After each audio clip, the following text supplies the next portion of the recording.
So, welcome to the studio, day 2 of the new large commission.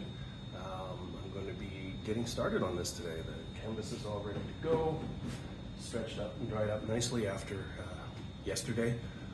It's basically what I do now is I'm going to take the image that I've given to the client and they've approved it, and I will start transferring that onto the canvas using a grid, because grids are just fine, and if anyone tells you they're not, they're wrong.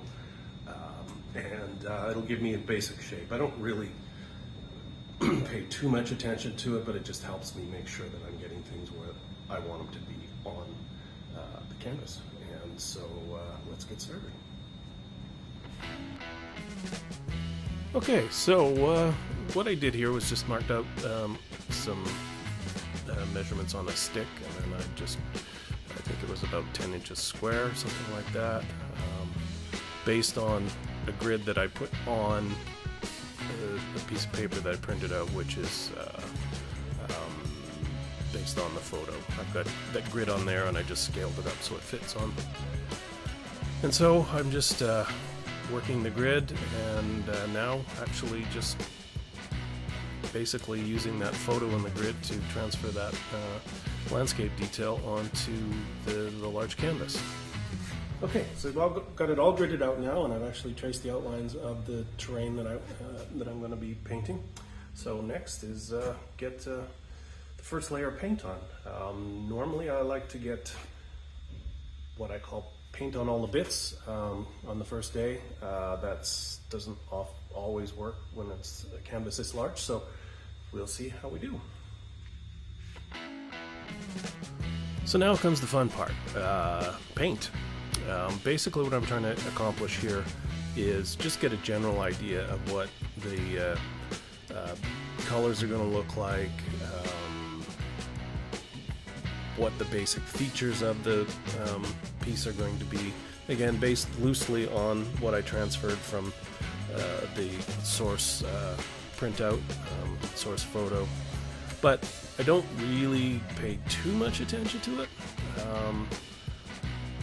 One of the reasons I'm working on this white bit here is that when we get into, I want to start out with the lightest colors so I don't sort of have issues dealing with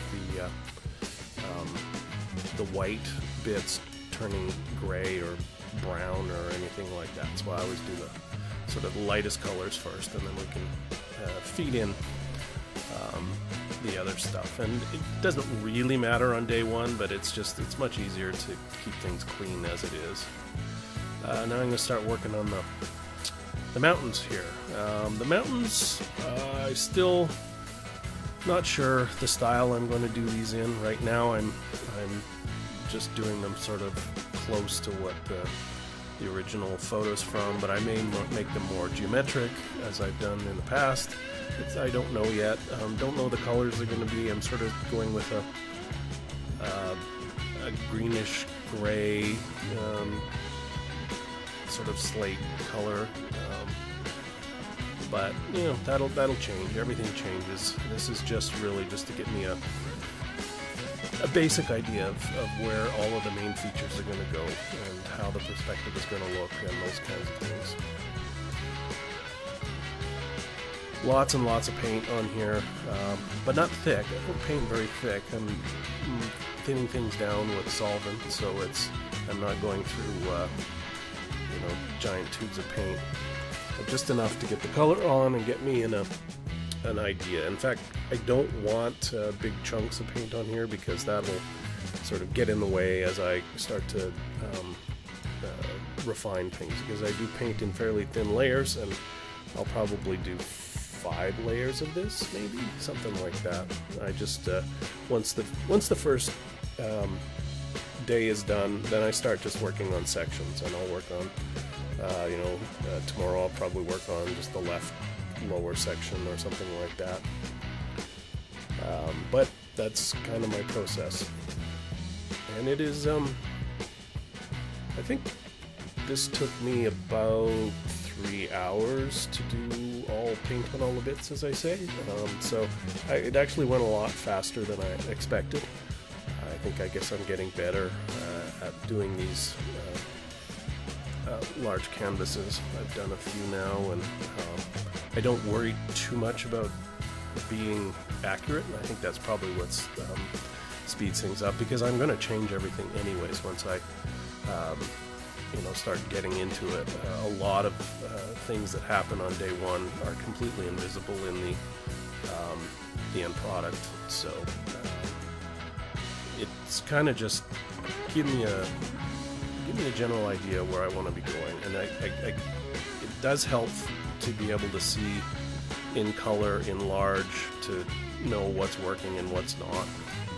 And there'll be lots of stuff that I do, especially in these early phases, that are going to be like, well, that's not working at all. But that's fine. It's something I've learned, and I'm sort of prepared to deal with. This piece is based on sort of a photo, but it's also not. I added a bunch of things, the sky from somewhere else, and it's about 4 different photos sort of mashed up to sort of meet what the client wanted. There's a waterfall at the front, which is a really nice little feature that I'll have to work in and get some good depth and sort of flow to that.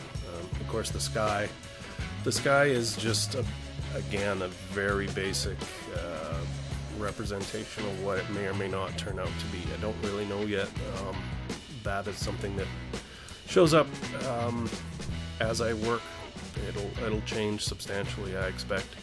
The main idea is that there's sunlight coming from the right-hand side. The client wants a bit of pink salmon tones, so it'll be sort of a sunrise with lots of moving sky, and then of course this mountain meadow landscape. So it's really day one, just get the general feeling, and that's what I'm trying to do here, adding a little bit of color to the sky, because it will have some that besides just white. And that's kind of it. Well, that went better than expected. I'm pretty happy with today's progress. I got paint on all the bits. Tomorrow I will start doing the detailing and all that's involved with that. It's a much slower process, but it's when things start to really turn into something.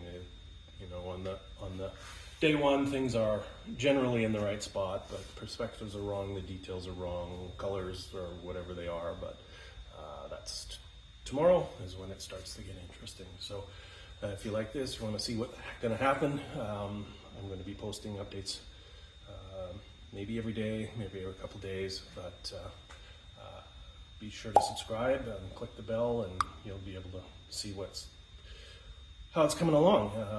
So that's it for today, and we'll see you tomorrow.